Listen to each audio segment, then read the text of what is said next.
Познатиот северно-македонски министер за понадвор, Бујарче, звани Икебана, моја мала сад е у Јапану. Тој Бујарче звани Икебана не советува да не сме купувале бензин на пумпите на Лукоил, затоа што со тоа сме ја финансирале руската воена машинерија, бе оној дронот бе го финансираме бе, а не тоа мандалото на Ронџенеми. Ја мајката, како дојде до вакиов заклучок бе, Бујар?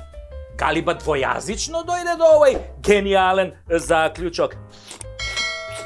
А во 2001 година, кога купуев моркови и крастајци од Кујтимот Кондово онде на зелено пазарче, веројатно Бујар купуев и по еден метак за еколозите од Шара на чело со Али Ахмети, Менторот твој бе, Бујарче, Ајде моркови, ајде крастајци со секој купен морков донирате по еден метак за Али и 40 екологисти кои што се во шумата. Може би денеска го дониравте токму вашиот куршум, што е наменет токму за вас. Тенгере! А може би не, може би тоа никогаш не се знае. Животот е руски рулет, драги мои. Да. Руски рулет, а не украински. Видите, немај да се со мандалото на Ронџенеми.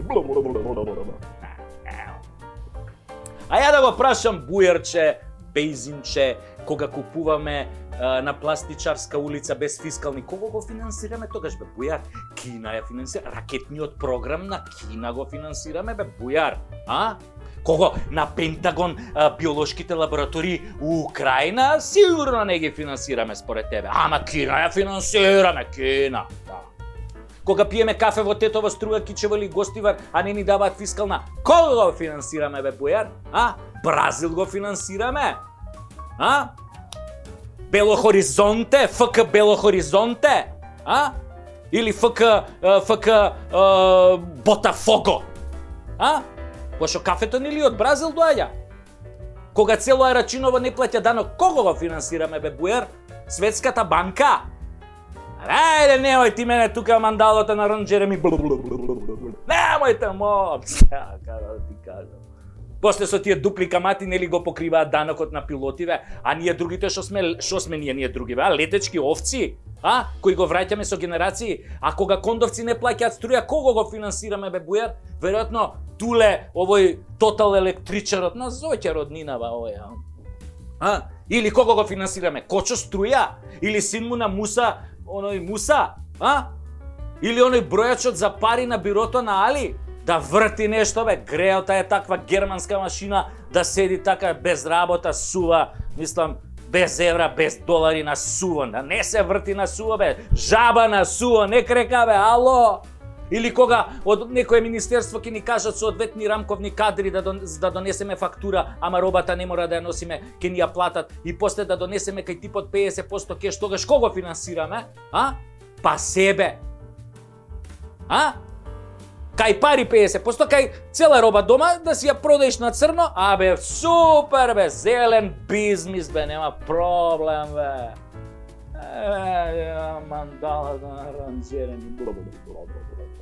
Бе, Бујар, битно е ти да си коректен со своите газди. Знаеш како викаат сега во народот? Со онаа квази држава владее дипшит и плитки мозоци. Ако знаеме кој е дипшит, веројатно треба да погодиме кои се тие плитки сервилни мозоци кои владеат.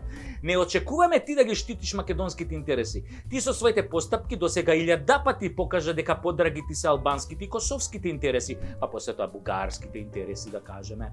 За жал, од таму не зимаш плата, ама па ти не живееш од плата бе, ја глуп, мислам како може да кажам дека ти живееш од плата. Ти не живееш од плата бе. Ти си уште ставени да преговараш за македонскиот идентитет и за јазикот со бугарите. Ама во Апсурдистан и тоа ни е малку, да ти каже тебе нешто прекутасецки. Се ти што ќе препорачаш народот обратно ќе направи. Тебе ни албанците не ти веруваат. Слушај што ќе ти кажам бе. Секој ден ми го кажуваат тоа. Посебно од моментот кога на списокот за нова влада имаше 67 пратеници подпишани, а вие зелените од ДУИ заедно со вашите ментори од кадето успеавте да го дотерате до 59 со познатиот трик на Дейвид Коперфилд кога исчезнува пратеник на 2-3 дена и одеднаш се појавува Нели као телепортиран од Стар Трек онака. Демократски и европски бе, топ сте бе така за исчезнување и појавување на пратеници бе. Ова го знаат сите честни албанци бе Бујар. И да ти кажам уште нешто, да го сакаше Украина толку Косово досега ќе го признаеше. А? Бујар, мислам дека врска немаш ти од надворешна политика. Слушај, ај чао, отидов да си ставам бензинче кај Лукойл и да си пијам, нели, кафенце руско, одлично. Имам да одам на рончење.